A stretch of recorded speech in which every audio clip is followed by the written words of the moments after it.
Hi, good morning. അപ്പോൾ നമ്മുടെ ഇന്നത്തെ റെസിപ്പി എന്ന് പറയുന്നത് ഒരു വെറൈറ്റി മുട്ടക്കറിയാണ് ട്ടോ. സാധാരണ നമ്മൾ ഇങ്ങനെ മുട്ടക്കറി ഉണ്ടാക്കാറില്ല. ഉടച്ചൊഴിച്ച മുട്ടക്കറി പല രീതിയിലും നമ്മൾ ഉണ്ടാക്കാറുണ്ടെങ്കിലും ഈ രീതിയിൽ നമ്മൾ മുട്ടക്കറി ഉണ്ടാക്കാറില്ല. അപ്പോൾ എന്തായാലും നിങ്ങൾ ഈ രീതിയിലൊന്ന് മുട്ടക്കറി ഉണ്ടാക്കിയിട്ട് ചപ്പാത്തിയുടെയോ അപ്പത്തിൻ്റെയോ ഇടിയപ്പത്തിൻ്റെയോ ബ്രെഡിൻ്റെയോ ഒക്കെ കൂടെ കഴിച്ചോളൂ ട്ടോ. എല്ലാത്തിൻ്റെയും കൂടെ നല്ലൊരു കോമ്പിനേഷനാണ്. അപ്പോൾ ഇതിൽ രണ്ട് രീതിയിൽ ചെയ്യാം മുട്ടക്കറി. അത് ഞാനിപ്പോൾ വീഡിയോ ചെയ്യുമ്പോൾ പറയാം. അപ്പോൾ എങ്ങനെയാണ് നമ്മുടെ ഈ ഒരു വെറൈറ്റി മുട്ടക്കറി തയ്യാറാക്കുന്നതെന്ന് നോക്കാം.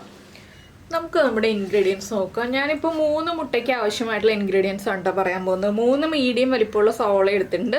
സവോള കൊത്തി അരിഞ്ഞ രീതിയിലാണ് എടുത്തിരിക്കുന്നത്. നമ്മൾ വേഗം വഴന്ന് കിട്ടാനും അതുപോലെ കറിക്ക് ആ ഒരു ഗ്രേവിക്ക് കൊഴുപ്പ് കിട്ടാനുമായിട്ടാണ് നമ്മൾ കൊത്തി അരിഞ്ഞെടുത്തിരിക്കുന്നത്.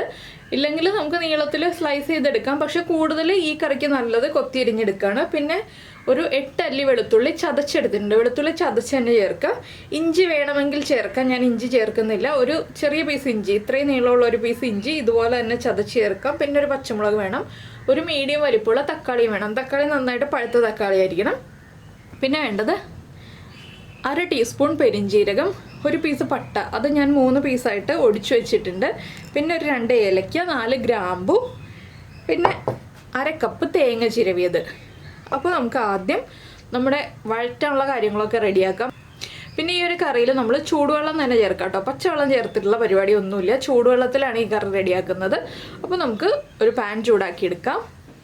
അപ്പോൾ നമ്മുടെ പാൻ ചൂടായിട്ടുണ്ട്. പാനിലേക്ക് ഞാൻ വെളിച്ചെണ്ണയാണ് ചേർത്തിരിക്കുന്നത്. വെളിച്ചെണ്ണയിൽ തന്നെ ഈ ഒരു കറി ചെയ്യുക, ഇല്ലെങ്കിൽ നെയ്യിൽ ചെയ്യാം കേട്ടോ.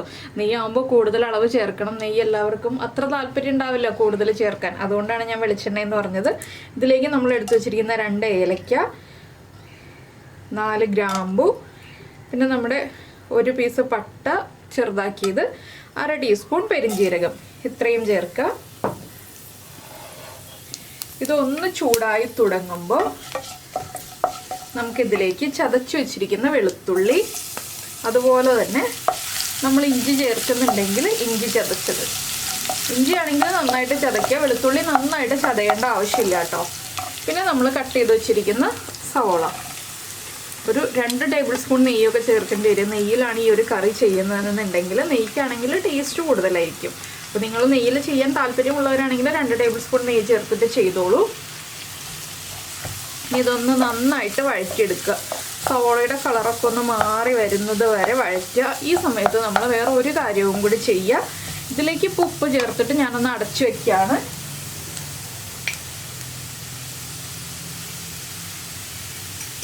എന്താണെന്ന് വെച്ചാൽ സവോളയൊന്ന് വേഗം കുക്കായി കിട്ടാനാണ് നമ്മൾ ഉപ്പ് ചേർത്തിട്ട് അടച്ചു വെക്കാൻ പോകുന്നത്. ഈ സമയത്ത് നമ്മുടെ തക്കാളി ഉണ്ടല്ലോ, ചെറിയ പീസുകളാക്കിയിട്ട് മിക്സിയിലൊന്ന് പൾസ് ചെയ്തെടുക്കുക. അരച്ചെടുക്കുകയല്ല, ഒന്ന് തരിതരിപ്പായിട്ട് അരച്ചെടുക്കുക, ഫൈൻ പേസ്റ്റ് ആക്കണ്ട. അപ്പോൾ ഒന്ന് പൾസ് ചെയ്തെടുത്താൽ മതി. അപ്പോൾ ഞാനിനി തക്കാളി ഒന്ന് പൾസ് ചെയ്തെടുക്കട്ടെ. ആ സമയമാകുമ്പോൾ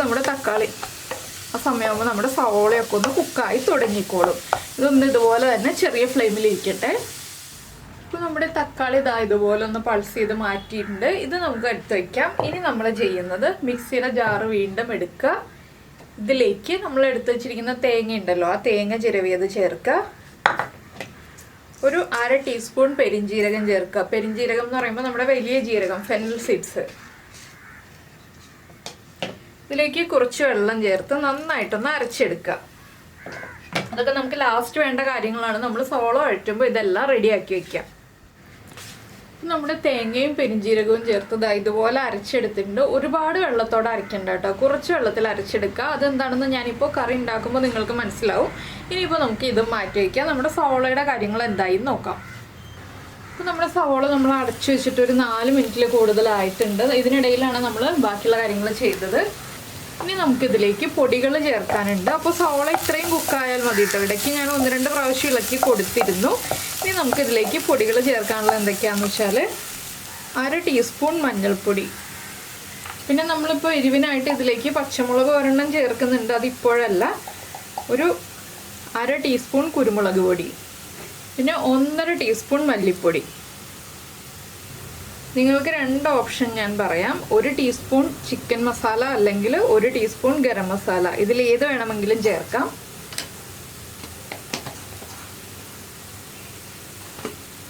പിന്നെ നമ്മുടെ കറിക്കൊരു നല്ല ഭംഗിയുള്ള കളർ കിട്ടാനായിട്ട് നമ്മൾ കാശ്മീരി ചില്ലി പൗഡറാണ് 1/2 ടീസ്പൂൺ ചേർക്കുന്നത്. ഇനി പൊടികളെല്ലാം ഒന്ന് കുക്ക് ചെയ്തെടുക്കണം. പൊടികളൊക്കെ കുക്കാവാൻ ആവശ്യമായ എണ്ണ നമ്മുടെ പാനിൽ ഉണ്ടാവണം കേട്ടോ. ഇല്ലാന്നുണ്ടെങ്കിൽ കുറച്ച് വെളിച്ചെണ്ണ ചേർത്ത് കൊടുക്കുക. നമ്മൾ വെളിച്ചെണ്ണയിലാണ് കറി തയ്യാറാക്കുന്നതെങ്കിൽ, ഇല്ല നമ്മൾ നെയ്യിലാണ് തയ്യാറാക്കുന്നതെങ്കിൽ നെയ്യ് ചേർത്ത് കൊടുക്കുക. അപ്പോൾ പൊടികളൊന്ന് കുക്കായി വരട്ടെ. 1 മിനിറ്റ് ഒന്ന് ഇളക്കി കൊടുത്തിട്ടുണ്ടെങ്കിൽ പൊടികൾ കുക്കായി വന്നോളും.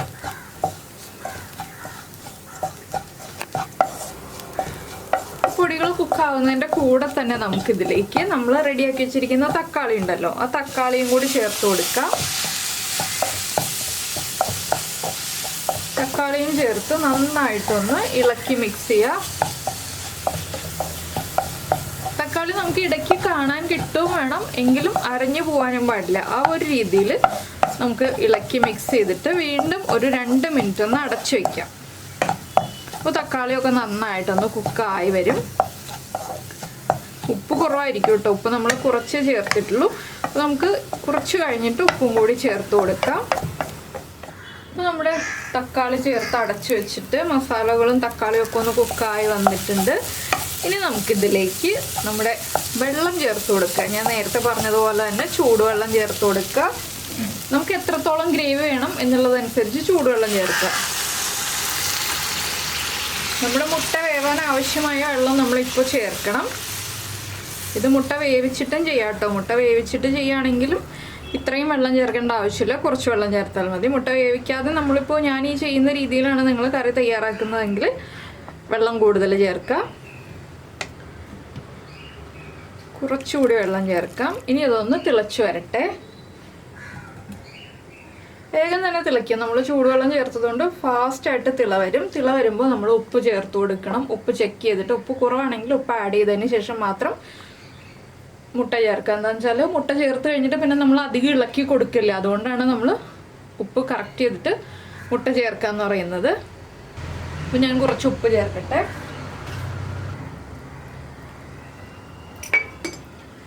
ഉപ്പ് ചേർത്തിട്ടുണ്ട്. ഇനി നന്നായിട്ടൊന്ന് ഇളക്കി മിക്സ് ചെയ്യാം.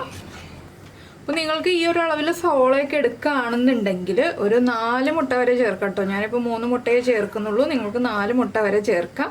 അതിന് ഇത്രയും മസാലകളും ഇത്രയും സവോളയൊക്കെ തന്നെ മതി. അപ്പോൾ നന്നായിട്ട് തിളച്ച് തുടങ്ങി കഴിയുമ്പോൾ നമുക്ക് മുട്ട ഓരോന്നായിട്ട് ഉടച്ച് ഇതിലേക്ക് ചേർത്ത് കൊടുക്കാം.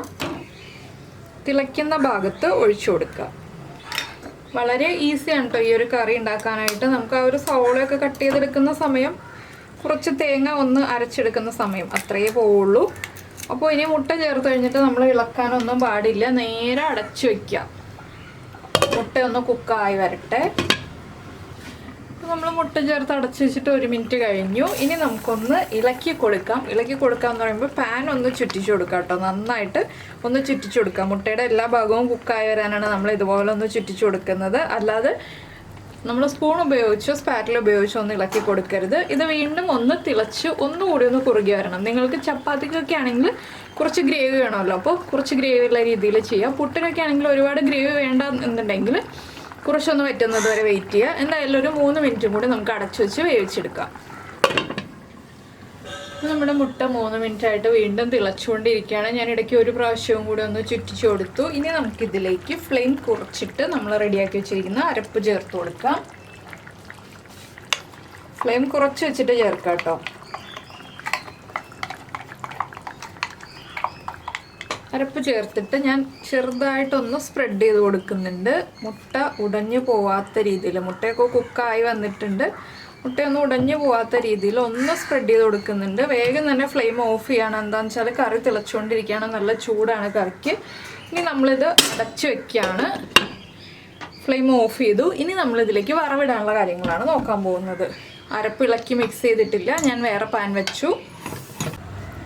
ഞാനിപ്പോൾ ഈ പാനിലേക്ക് 1 ടീസ്പൂൺ നെയ്യാണ് കേട്ടോ ചേർത്തിരിക്കുന്നത്. നിങ്ങൾ ആദ്യമേ നെയ്യിലാണ് ചെയ്തതെങ്കിൽ ഈ നെയ്യ് ഒഴിവാക്കാം. നമ്മളിപ്പോൾ വെളിച്ചെണ്ണയിലാണല്ലോ ചെയ്തത്, അതുകൊണ്ട് ഞാനിപ്പോൾ 1 ടീസ്പൂൺ നെയ്യ് ചേർത്തിട്ടുണ്ട്. കടുകൊന്നും ചേർക്കുന്നില്ല. മുട്ടക്കറിയിൽ നിങ്ങൾ കടുക് ചേർക്കാറുണ്ടെങ്കിൽ കടുക് ചേർക്കാം, 1/2 ടീസ്പൂൺ. ഞാനിപ്പോൾ മുട്ടക്കറിയിൽ കടുക് ചേർക്കാറില്ല. ഞാനൊരു 2 വറ്റൽമുളകാണ് ചേർത്തിട്ടുള്ളത്. ഇതിൻ്റെ കൂടെ തന്നെ നമ്മൾ എടുത്തു വെച്ചിരുന്ന ഒരു പച്ചമുളക് 2ആയിട്ടൊന്ന് സ്പ്ലിറ്റ് ചെയ്തു. അതിനുശേഷം ഒന്ന് കുറുകെ കട്ട് ചെയ്തു, 4 പീസാക്കി. അതിൻ്റെ കൂടെ തന്നെ 2 തണ്ട് കറിവേപ്പിലയും. ഇത്രയും നെയ്യിലൊന്ന് വഴറ്റിയിട്ട് നമുക്ക് നമ്മുടെ കറിയിലേക്ക് ചേർത്ത് കൊടുക്കണം. അപ്പോൾ ഇതൊരു പ്രത്യേക ഫ്ലേവർ വരും നമ്മുടെ കറിക്ക്. അതുകൊണ്ടാണ് നെയ്യിൽ ചെയ്യാമെന്ന് പറഞ്ഞത്. അപ്പോൾ നമ്മൾ ഫുൾ നെയ്യിലാണ് കറി ചെയ്തതെങ്കിൽ ഈ ഒരു സ്റ്റേജ് ഒഴിവാക്കാം. നമ്മൾ ലാസ്റ്റ് കറിവേപ്പിലയും പച്ചമുളകും മാത്രം ഇട്ടൊന്ന് അടച്ചു വെച്ചിട്ട് നമുക്ക് സെർവ് ചെയ്യാം. എല്ലാവരും നെയ്യിലല്ല ചെയ്യുന്നതെന്ന് വിചാരിച്ചിട്ടാണ് ഞാൻ ഈ ഒരു സ്റ്റേജും കൂടി കാണിച്ചു തരുന്നത്. അപ്പോൾ വറ്റൽമുളകും പച്ചമുളകും കറിവേപ്പിലയും ഒക്കെ ഒന്ന് കുക്കായി വരട്ടെ. അപ്പോൾ നിങ്ങൾ ഇതുപോലെ കറി തയ്യാറാക്കി നോക്കിയിട്ടില്ലെങ്കിൽ ഉറപ്പായിട്ടൊന്ന് ട്രൈ ചെയ്യാം കേട്ടോ. അതിനുശേഷം ചപ്പാത്തിയുടെ കൂടെയാണോ, അപ്പത്തിൻ്റെ കൂടെയാണോ, ഇടിയപ്പത്തിൻ്റെ കൂടെയാണോ, ഏതിൻ്റെ കൂടെയാണ് കഴിച്ചു നോക്കിയത്, ഏതാണ് കൂടുതൽ ടേസ്റ്റി ആയിട്ട് തോന്നിയത് എന്നുള്ളതൊക്കെ ഒന്ന് കമൻറ്റ് ചെയ്യണേ. അപ്പോൾ ഇത് പച്ചമുളക് നമ്മൾ കറിയിൽ ചേർത്തിട്ടില്ല, ഈ ഒരു നെയ്യിൽ വഴറ്റാൻ വേണ്ടി മാത്രമേ എടുത്തിട്ടുള്ളൂ. ഇനി നമുക്കിത് കറിയിലേക്ക് ചേർത്ത് കൊടുക്കാം.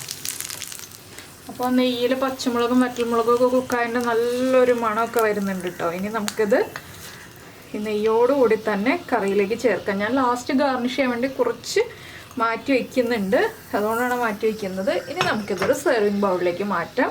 നിങ്ങൾ ഉപയോഗിക്കുമ്പോൾ കറി നന്നായിട്ട് ഇളക്കി മിക്സ് ചെയ്തിട്ട് ഉപയോഗിക്കാം. മുട്ട ഉടഞ്ഞു പോകാത്ത രീതിയിൽ ഇളക്കി മിക്സ് ചെയ്തിട്ട് ഉപയോഗിക്കാം. ഞാനിപ്പോൾ സെർവ് ചെയ്യാൻ വേണ്ടിയിട്ടാണ് ഇളക്കാതെ ഇതുപോലെ വെച്ചത്.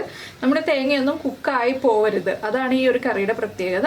അപ്പോൾ നമുക്കിനി ഇത് സെർവിങ് ബൗളിലേക്ക് മാറ്റാം. എങ്ങനെയാണെന്ന് കാണിക്കാം. ഞാനിപ്പോൾ ഒരു ബ്ലാക്ക് ബൗൾ എടുത്തിട്ടുണ്ട്.